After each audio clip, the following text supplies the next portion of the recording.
ഈ ആത്മാക്കൾക്ക് പ്രേതങ്ങൾക്കൊക്കെ എന്തുകൊണ്ടായിരിക്കും വെളുത്ത രൂപങ്ങൾ വരുന്നത്? അതിന് പല എക്സ്പ്ലനേഷൻസ് ഉണ്ട്. അത് നമ്മൾ തന്നെ പ്രൊജക്ഷനായിരിക്കാം, നമ്മളുടെ എനർജി കൊണ്ട് ആനിമേറ്റ് ചെയ്യപ്പെടുന്ന എന്തെങ്കിലും ഒരു ഇതായിരിക്കാം. ഒട്ടനവധി ഹോണ്ടഡ് പ്ലേസുകളിലൊക്കെ പോയിട്ടുണ്ടാകും. അത്തരത്തിൽ യാത്ര ചെയ്തതിൽ ഇന്ത്യയിലെ ഏറ്റവും ഭീകരമായ ഹോണ്ടഡ് പ്ലേസ് ആയിട്ട് അങ്ങനെ തോന്നിയിട്ടുള്ള സ്ഥലം ഏതാണ്? ഏറ്റവും ഇമ്പ്രസീവായിട്ട് എനിക്ക് തോന്നിയ സ്ഥലം ഭാൻഗഡ് എന്ന് പറയുന്ന രാജസ്ഥാനിലെ സ്ഥലമാണ്. അവിടെ എന്തെങ്കിലും സംഗതിയല്ല, മറ്റുള്ളവർ കണ്ടാൽ പേടിയാകുന്ന എന്തെങ്കിലും കാഴ്ചകൾ? അവർ ചില രൂപങ്ങളൊക്കെ കണ്ടതായിട്ട് പറയുന്നു. ഞാനൊന്നും കണ്ടില്ല. ഈ വെളുത്ത രൂപങ്ങളാണ് എല്ലാവരും പറയുന്നത്. അങ്ങ് കമ്മ്യൂണിക്കേറ്റ് ചെയ്തിട്ടുള്ളവയിൽ പ്രതികാരദാഹികളായ ആത്മാക്കളുണ്ടാകും. അപ്പോൾ ശരിക്കുമുള്ളത് ഒരു ദുരന്ത സംഭവം നടന്ന ഒരു സ്ഥലത്ത് നമ്മൾ പോവുകയാണെങ്കിൽ ആ ദുരന്ത സംഭവം നടന്നപ്പോൾ കുറേ മനുഷ്യർക്ക് കുറേ വികാരങ്ങളുണ്ടായിരുന്നു. ആ വികാരങ്ങളാണ് നമുക്കുണ്ടാകുന്നത്. ചില ദിവസങ്ങളിൽ ഒരു സ്റ്റീൽ ടംബ്ലർ ആ സ്റ്റെയർ കേസിൽ കൂടെ ഇങ്ങനെ ഉരുണ്ട് വീഴുന്ന സൗണ്ട് കേൾക്കും. അപ്പം ഞാൻ പറയുന്ന ഇത് എൻജോയ് ചെയ്യുക. ഇതിപ്പോൾ വെസ്റ്റിലൊക്കെ ഇങ്ങനെ ഒരു ഹോണ്ടിങ് ഉള്ള വീടിന് വാടക കൂടുതലാണ്. സാറിൻ്റെ ഈ പഠനത്തിൻ്റെയും റിസർച്ചിൻ്റെയൊക്കെ ഭാഗമായി ഒരുപാട് സ്ഥലങ്ങളിൽ യാത്ര ചെയ്തിട്ടുണ്ട്. ഒട്ടനവധി ഹോണ്ടഡ് പ്ലേസുകളിലൊക്കെ പോയിട്ടുണ്ടാകാം. അത്തരത്തിൽ യാത്ര ചെയ്തതിൽ ഇന്ത്യയിലെ ഏറ്റവും ഭീകരമായ ഹോണ്ടഡ് പ്ലേസ് ആയിട്ട് അങ്ങനെ തോന്നിയിട്ടുള്ള സ്ഥലം ഏതാണ്? ഹോണ്ടഡ് പ്ലേസ് എന്ന് പറയുന്ന സ്ഥലങ്ങളൊന്നും തന്നെ ഭീകരമായിട്ട് എനിക്ക് തോന്നിയിട്ടില്ല. ഇപ്പം നമ്മുടെ ഉള്ളിൽ ഭയമുണ്ടെങ്കിലേ ഒരു സ്ഥലം നമ്മളെ ഭയപ്പെടുത്തുള്ളൂ. ഏറ്റവും ഇമ്പ്രസീവായിട്ട് എനിക്ക് തോന്നിയ സ്ഥലം ഭാൻഗഡ് എന്ന് പറയുന്ന രാജസ്ഥാനിലെ സ്ഥലമാണ്.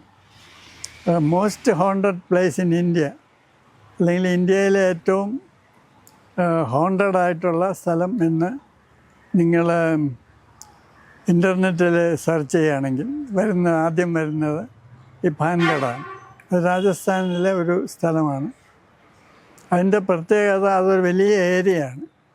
ഒരുപാട് സ്ക്വയർ കിലോമീറ്റർ വരുന്ന ഒരു ടൗൺഷിപ്പാണ്. ആ ടൗൺഷിപ്പിനകത്ത് ഒരുപാട് റോഡുകളുണ്ട്, ഒരുപാട് ഇടിഞ്ഞു പൊളിഞ്ഞ് കിടക്കുന്ന വീടുകളുണ്ട്, ഒരു മാർക്കറ്റ് പ്ലേസ് ഉണ്ട്, കുറച്ച് ക്ഷേത്രങ്ങളുണ്ട്. പിന്നെ ഇതിനെല്ലാം ഉപരിയായിട്ട് ഒരു കോട്ടയുണ്ട് ഇതിനകത്ത്. ആ കോട്ടയ്ക്കകത്ത് ഒരു കൊട്ടാരമുണ്ട്. അപ്പോൾ ഇതിനെ പറ്റിയ ഒരു വലിയ കഥയുണ്ട്, എങ്ങനെ അത് ഹോണ്ടഡായെന്നുള്ളത്. അത് മന്ത്രവാദിയും രാജാവും ഒക്കെ റാണിയും ഒക്കെ വരുന്ന ഒരു കഥയൊക്കെ ഉണ്ട്. അപ്പോൾ ഇവിടെ 2 രാത്രി ഞാൻ പോയി. ആദ്യം ഒരു സന്ധ്യയ്ക്ക് പോയി. ഞാൻ മാത്രമല്ല, ഒരു TV സീരിയലൊക്കെ പ്രൊഡ്യൂസ് ചെയ്യുന്ന ക്ലാപ്സ്റ്റൺ പ്രൊഡക്ഷൻസ്, ബോംബെ ബേസ്ഡ് ഒരു കമ്പനി ആണ്. അവരെന്നെ വിളിച്ച് അവരുടെ കൂടെ പോയതാണ്. അപ്പോൾ ഇത് രാത്രി ഈ സ്ട്രീറ്റിൽ കൂടെയൊക്കെ നടക്കുമ്പോൾ 2 സൈഡിലും ഇടിഞ്ഞു പൊളിഞ്ഞ് കിടക്കുന്ന വീടുകളാണ്. അതൊരു പ്രത്യേക അനുഭവമാണ്. ഇപ്പോൾ അവിടെ കുരങ്ങ് മാത്രമേ ഉള്ളൂ, മനുഷ്യരില്ല. അവിടെ എന്തെങ്കിലും സംഗതിയല്ല, മറ്റുള്ളവർ കണ്ടാൽ പേടിയാകുന്ന എന്തെങ്കിലും കാഴ്ചകൾ കണ്ടിരുന്നു? അവിടെ ഈ ഞങ്ങളുടെ കൂടെ ഫോട്ടോഗ്രാഫേഴ്സ് ഉണ്ടായിരുന്നു. പിന്നെ ഈ ഒരു കോമ്പറ്റീഷന് വന്ന കുറച്ച് ആൾക്കാരുണ്ടായിരുന്നു. അപ്പോൾ ഇവർക്കെല്ലാം ചില അനുഭവങ്ങളൊക്കെ ഉണ്ടായി. എന്നുവെച്ചാൽ അവർ ചില രൂപങ്ങളൊക്കെ കണ്ടതായിട്ട് പറയുന്നു. ഞാനൊന്നും കണ്ടില്ല. ഈ വെളുത്ത രൂപങ്ങളാണ് എല്ലാവരും പറയുന്നത്. പക്ഷെ അതൊന്നും ഉപദ്രവകാരികളായിട്ട് അവർക്ക് തോന്നിയില്ല. ഇപ്പോൾ അവരെ ഇങ്ങനെ വെളുത്ത രൂപങ്ങൾ വാച്ച് ചെയ്യുന്നതായിട്ടും അവരുടെ പുറകെ നടക്കുന്നതായിട്ടുമൊക്കെ ഇങ്ങനെ അവർ പറയുകയുണ്ടായി. ഈ ആത്മാക്കൾക്ക് പ്രേതങ്ങൾക്കൊക്കെ എന്തുകൊണ്ടായിരിക്കും വെളുത്ത രൂപങ്ങൾ വരുന്നത്? അതിന് പല എക്സ്പ്ലനേഷൻസ് ഉണ്ട്. അത് നമ്മൾ തന്നെ പ്രൊജക്ഷനായിരിക്കാം, നമ്മളുടെ എനർജി കൊണ്ട് ആനിമേറ്റ് ചെയ്യപ്പെടുന്ന എന്തെങ്കിലും ഒരു ഇതായിരിക്കാം. പിന്നെ ചിലപ്പോൾ ആസ്ട്രൽ ബോഡി ആയിരിക്കാം, പല രീതിയിലായിരിക്കാം. അല്ലെങ്കിൽ പണ്ട് നടന്ന സംഭവങ്ങൾ നമ്മളിപ്പോൾ കാണുന്നതായിരിക്കാം. അങ്ങനെ പലതും ആയിരിക്കാം. അങ്ങ് കമ്മ്യൂണിക്കേറ്റ് ചെയ്തിട്ടുള്ളവയിൽ പ്രതികാരദാഹികളായ ആത്മാക്കളുണ്ടാകും. ഈ പ്രതികാര ദാഹികളെന്നുള്ളത് നമ്മുടെ ഒരു സങ്കല്പമാണ്. അപ്പോൾ ശരിക്കുമുള്ളത് ഒരു ദുരന്ത സംഭവം നടന്ന ഒരു സ്ഥലത്ത് നമ്മൾ പോവുകയാണെങ്കിൽ ആ ദുരന്ത സംഭവം നടന്നപ്പോൾ കുറേ മനുഷ്യർക്ക് കുറേ വികാരങ്ങളുണ്ടായിരുന്നു. ആ വികാരങ്ങളാണ് നമുക്കുണ്ടാകുന്നത്. ചില സൈക്കിക്സ് നടന്ന സംഭവം അതേപോലെ കണ്ടെന്ന് വരാം. ഇതൊക്കെയാണ് സാധാരണ സംഭവിക്കുന്നത്.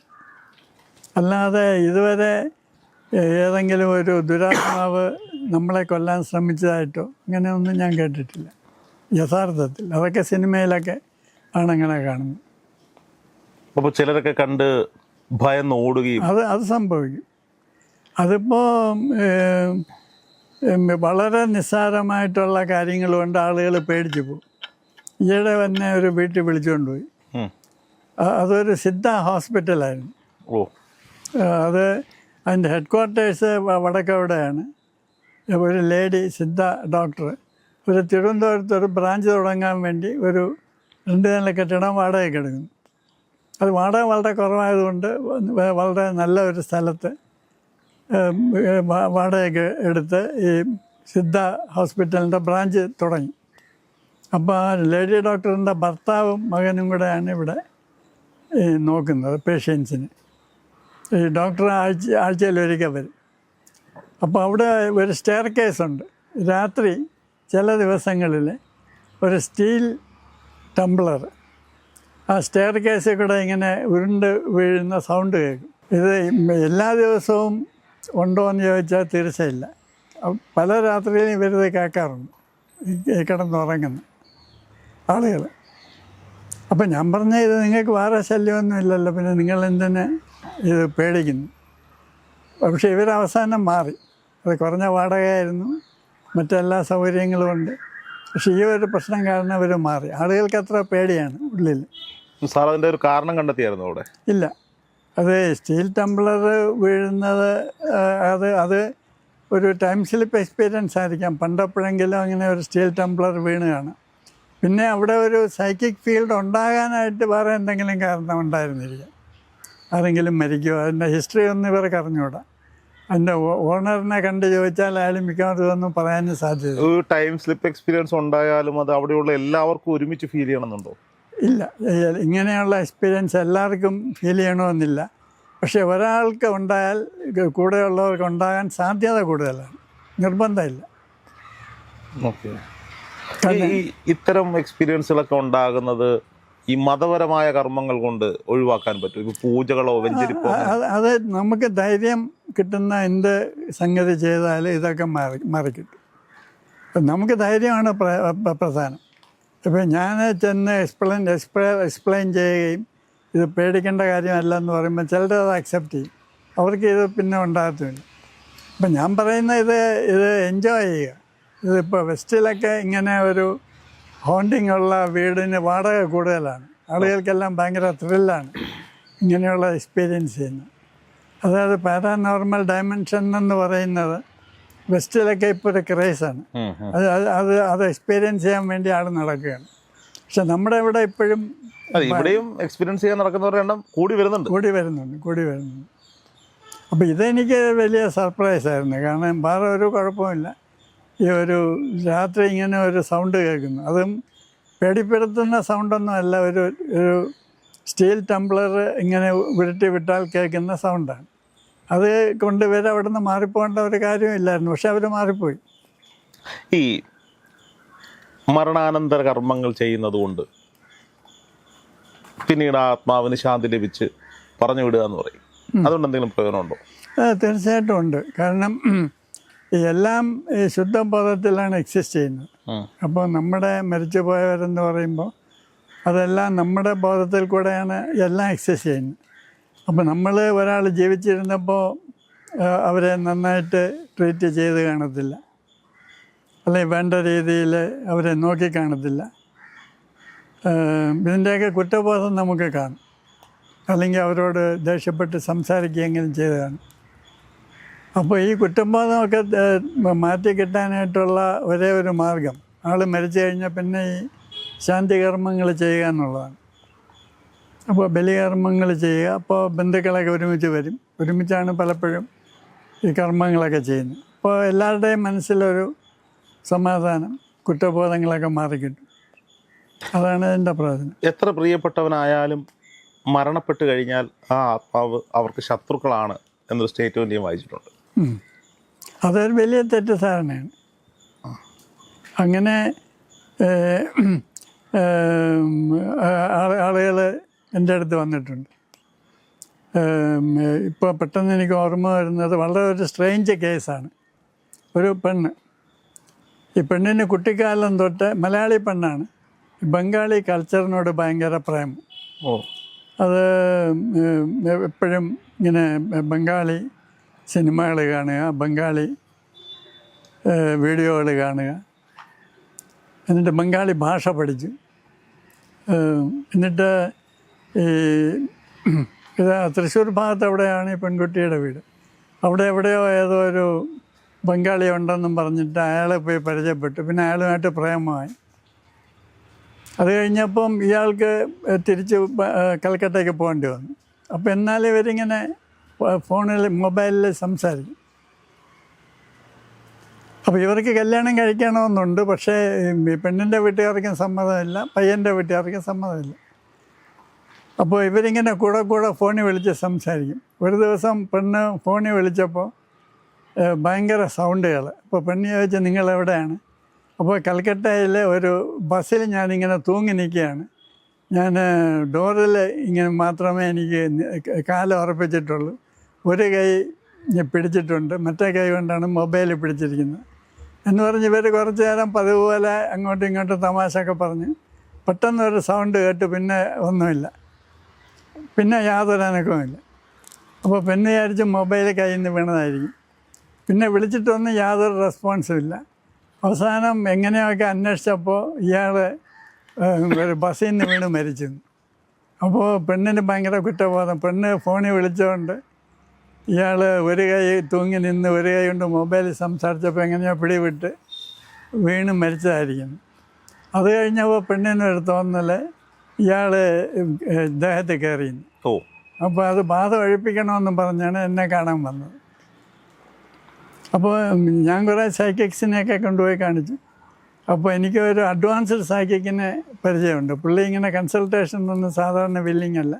ഈ ഒരു കേസ് പറഞ്ഞപ്പോൾ നോക്കാമെന്ന് പറഞ്ഞു. അപ്പോൾ പുള്ളിയും പറഞ്ഞു ഇദ്ദേഹത്തെ പൊസഷനൊന്നുമില്ല, ഇത് നിങ്ങളുടെ തോന്നലാണ്, നിങ്ങളുടെ കുറ്റബോധം കൊണ്ട് തോന്നുകയാണ്. പക്ഷെ എന്നിട്ടും പെണ്ണ് വിശ്വസിക്കുന്നത് ഇയാൾ കൂടെ ഉണ്ടെന്ന്. ഞാൻ പറഞ്ഞു നിങ്ങൾ പ്രേമിച്ചിരുന്ന ആളല്ലേ, അയാൾ നിങ്ങൾക്ക് ശല്യം വല്ലതും ചെയ്യുന്നുണ്ടോ? ശല്യമൊന്നും ചെയ്യുന്നില്ല, എന്നാലും ഒരു ആത്മാവ് നമ്മുടെ കൂടെ എപ്പോഴും ഇങ്ങനെ ഉണ്ടെന്നുള്ള തോന്നൽ എന്നെ വല്ലാതെ അലട്ടുന്നു. കാരണം ഈ മരിച്ച ഒരാളെന്ന് പറയുമ്പോൾ അത് പിന്നെ വേറൊരു കാറ്റഗറിയാണ്. അത് വലിയൊരു പ്രശ്നമായിട്ടാണ് ആളുകൾ വിചാരിക്കുന്നത്. അപ്പം അങ്ങനെയൊന്നല്ല, മരണപ്പെട്ട ആൾ പ്രിയപ്പെട്ടവരാണെങ്കിൽ പിന്നീട് അത് ശത്രുവാവില്ല. വാസ്തവത്തിൽ അങ്ങനെ നമ്മൾ സങ്കല്പിക്കേണ്ട കാര്യമില്ല. നമുക്ക് എന്തെങ്കിലും കുഴപ്പമുണ്ടാകുന്നുണ്ടെങ്കിൽ ശരി, അങ്ങനെ സങ്കല്പിക്കും. ഞാൻ ഈ അടുത്തൊരു വീട്ടിൽ പോയി, ഞാൻ എൻ്റെ വീഡിയോ പബ്ലിഷ് ചെയ്തിരുന്നു. ഒരുപാട് പേരാണ് അതിനകത്ത് അഭിപ്രായം പറഞ്ഞത്. അവരുടെ മൂത്ത മകൻ, അച്ഛനും അമ്മയുടെയും ഓമനപുത്രൻ MBBS വേണ്ടി എൻട്രൻസിന് പ്രിപ്പയർ ചെയ്തുകൊണ്ടിരിക്കുന്ന സമയത്ത് പെട്ടെന്നൊരു ദിവസം സുഖമില്ലാതെ വന്നു, രണ്ടാമത്തെ ദിവസം മരിച്ചുപോയി. ഇവർ ഭയങ്കര ദൈവവിശ്വാസികളായിരുന്നു, ഈ പയ്യനടക്കം. അതോടുകൂടി ഇവർ ദൈവമില്ല എന്നൊരു വിശ്വാസത്തിലേക്ക് പോവുകയും യാതൊരു വിധമായ മരണാനന്തര കർമ്മങ്ങൾ ചെയ്തിട്ടുമില്ല. ആ പയ്യൻ്റെ റൂം ഇപ്പോഴും അതെങ്ങനെയാണോ ഉണ്ടായിരുന്നത് അന്നത്തെ ആ ബെഡ്റൂം, ആ ബെഡ്ഷീറ്റ് ഒക്കെയായി സൂക്ഷിച്ചിട്ടുണ്ട്. അവനിഷ്ടപ്പെട്ട പാട്ടുകൾ 24 മണിക്കൂറോടെ വെച്ചിട്ടുണ്ട്. ഫാൻ എപ്പോഴും ഇട്ടിട്ടുണ്ട്. എല്ലാ ദിവസവും രാവിലെ ഇവനിടാനുള്ള വസ്ത്രങ്ങൾ അവിടെ കൊണ്ടുവെക്കും. ഇവൻ്റെ ബർത്ത്ഡേക്ക് ഇവന് ഡ്രസ്സ് വാങ്ങി വെക്കും. എല്ലാ മാസവും ഇവൻ്റെ ഇഷ്ടപ്പെട്ട സോപ്പ്, ചീപ്പ്, അവൻ എന്തൊക്കെയാണോ എല്ലാ മാസവും വാങ്ങാറ് അതെല്ലാം വാങ്ങി വെക്കും. ചോക്ലേറ്റുകൾ വാങ്ങി വെക്കും. അങ്ങനെ സൂക്ഷിച്ചിരിക്കുക. ഞങ്ങളാ വീട്ടിൽ പോയി. ഞങ്ങളെ വീഡിയോ ഒക്കെ ഷൂട്ട് ചെയ്തിട്ട് താഴെ വന്നു കഴിഞ്ഞപ്പോൾ അതിൻ്റെ ഒരു ഇൻട്രോ എടുക്കാൻ വേണ്ടി ഞാനും എൻ്റെ 2 ക്യാമറമാന്മാരും കൂടി ആ റൂമിലേക്ക് പോയി. പക്ഷെ ആ സമയത്ത് നമുക്കൊരു ഭയങ്കര നെഗറ്റീവ് വൈബ്രേഷൻ ഉണ്ടായി. ഒരു സ്മെല്ല് ഫീൽ ചെയ്യാൻ പറ്റി. ചീത്ത സ്മെല്ലായിരുന്നു? അല്ല, ഒരു നല്ല സ്മെല്ലായിരുന്നു. ഒരു നല്ല സ്മെല്ല് അവിടെ ഫീൽ ചെയ്യാൻ പറ്റി. സംസാരിക്കാനുള്ള ബുദ്ധിമുട്ടുണ്ടായി. എൻ്റെ ഒരു ക്യാമറാമാൻ പെട്ടെന്ന് റൂമിൽ നിന്ന് പുറത്തിയാടി. അവനവിടെ നിൽക്കാൻ പറ്റില്ല എന്ന് പറഞ്ഞിട്ട് ഞങ്ങളവിടെ നിന്ന് പോരുന്നു. പക്ഷേ കുറച്ച് ദിവസങ്ങൾക്ക് ശേഷം ഈ കുട്ടിയുടെ അച്ഛൻ എന്നെ വിളിച്ചായിരുന്നു. ഞങ്ങൾ അമ്മയാണ് കണ്ടത്. അമ്മ പറഞ്ഞതിനേക്കാൾ കൂടുതൽ അനുഭവങ്ങളാണ് ആ അച്ഛൻ ഞങ്ങളോട് പറഞ്ഞത്. അച്ഛൻ പറഞ്ഞു ഒരുപാട് പേര് ഇവിടെ വന്ന് വീഡിയോ ഒക്കെ എടുത്തിട്ടുണ്ട്, ആരെയും വിളിക്കണം തോന്നിയിട്ടില്ല. രോഹിത്തിൻ്റെ വീഡിയോ കണ്ടപ്പോഴും വിളിക്കണം തോന്നിയില്ല. പക്ഷെ ഇന്ന് ഞാൻ ആ റൂമിൽ കയറിയപ്പോൾ ഒരു പ്രത്യേക ഇവൻ വരുമ്പോൾ എനിക്ക് ഫീൽ ചെയ്യാൻ പറ്റും. പുള്ളിയുടെ കൈ വൈബ്രേഷൻ ഫീൽ ചെയ്യുകയൊക്കെ ചെയ്യും. പെട്ടെന്ന് എനിക്ക് രോഹിതിൻ്റെ മുഖമാണ് ഓർമ്മ വന്നത്. അപ്പോൾ രോഹിതിനോട് സംസാരിക്കാൻ എന്നോട് പറയുന്ന പോലെ എനിക്ക് തോന്നി. അപ്പോൾ അത് പിന്നീട് കാണാമെന്ന് പറഞ്ഞു. പിന്നെ ഞാൻ തിരുവനന്തപുരത്ത് വരുമ്പോഴൊന്നും അദ്ദേഹം ഇല്ലാത്തതുകൊണ്ട് കാണാൻ പറ്റിയിട്ടില്ല. ആ വീട്ടിൽ പ്രസൻസ് ഉണ്ട് എന്ന് അവർ ഉറച്ചു വിശ്വസിക്കുകയാണ്. രാത്രി 12 മണിക്ക് ശേഷം അവരെ ടി വി കാണുന്ന റൂമിൽ വേറെ ആരും ഇരിക്കാൻ സമ്മതിക്കില്ല. ഫ്രിഡ്ജ് തുറക്കുന്ന ശബ്ദം അവർ കേൾക്കുന്നുണ്ട്. ഒരു ഇളയ കുട്ടി കൂടി ഉണ്ട് അവിടെ. അത്തരത്തിലൊരു വീട് തിരുവനന്തപുരത്തുണ്ട് എന്നുള്ളതാണ്. അവർ പറയുന്നത് എന്തെങ്കിലും കർമ്മങ്ങൾ ചെയ്താൽ അവൻ പോകും, അവൻ പോകണ്ട, അവൻ കൂടെ നിൽക്കണം, കൂടെ വേണം. അച്ഛൻ എന്നോട് പറഞ്ഞത്, ഞാൻ ഡ്രൈവിങ്ങിൽ എക്സ്പേർട്ടൊന്നും അല്ല രോഹിത്തെ, അവനുള്ളിടത്തോളം കാലം ഒരു റിവേഴ്സ് എടുക്കാൻ എനിക്ക് വലിയ ബുദ്ധിമുട്ടായിരുന്നു. ഇപ്പം എനിക്കൊരു പാടുമില്ലെന്നാണ് പറയുന്നത്. ഞാനല്ല ഈ വണ്ടി ഓടിക്കുന്നതെന്നാണ് പുള്ളി വിശ്വസിക്കുന്നത്. അങ്ങനെ ഒരു സോളിൻ്റെ പ്രസൻസ് ആയിരിക്കുമോ അതൊക്കെ ഇവരുടെ തോന്നലായിരിക്കും.